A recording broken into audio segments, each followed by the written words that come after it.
It's funny the way your mind works. 08085 909 693. Keep the calls coming in. Right, we're going to go back to Hampden now because the game Scotland versus Japan has finished. Ailey, what happened at full time? Well, I mean, a very different Hampden experience to the last time Scotland were playing here, and that very special night of qualifying for the World Cup. On this occasion, boos at the full-time whistle. After a pretty flat and uninspiring 90 minutes, Scotland rarely threatened Japan's backline. McTominay, Robertson, they provided the only work for Suzuki in Japan's goal, while Hurst saw an effort tickle the side netting on its way past. I mean, it is just a friendly. We are in a friendly here because Scotland have already qualified for the World Cup.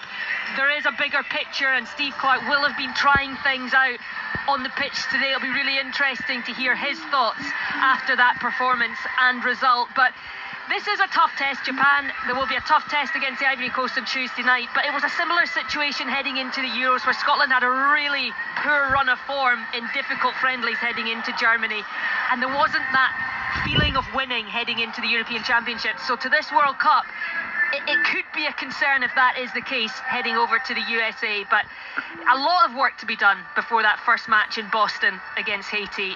This one, though, has ended in defeat. Scotland 0, Japan 1. Come on, Ailey Barber, booing? I know. Booing I was not to booing, to Chris. the World Cup? Come on.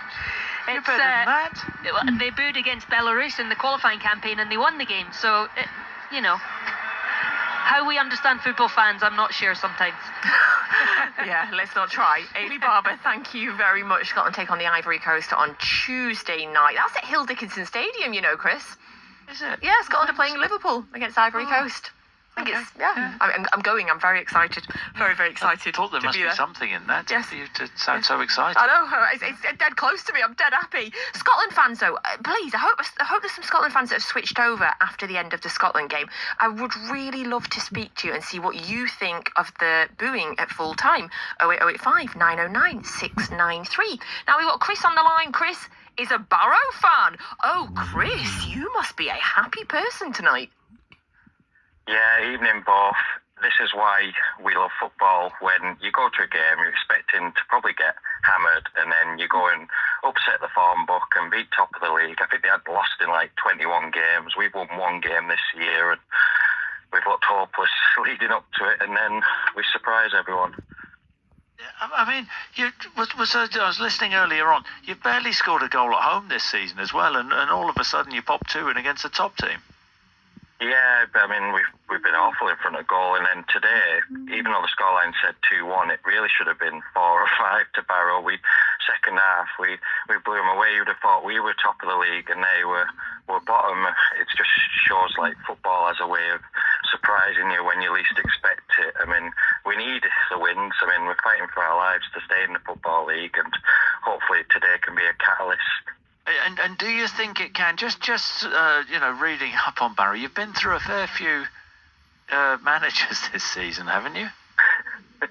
Yeah, we're not exactly popular with coaches. I think we're doing a lot for the unemployment figure in this country. I mean, it's been a really ridiculous season off the pitch. We've been far too trigger happy with coaches, and I think whatever happens, whether we stay up or go down, there needs to be serious lessons learned, because just the lack of stability has cost us massively. We were in no danger, 3-4 months ago, and our season's just been in free fall, and you'd hope that the board have learnt the lesson, and fingers crossed we can grow from it. But if the worst does happen, then they've got to learn. And are there any managers in your view or the Barrow fans' view who were where there was sort of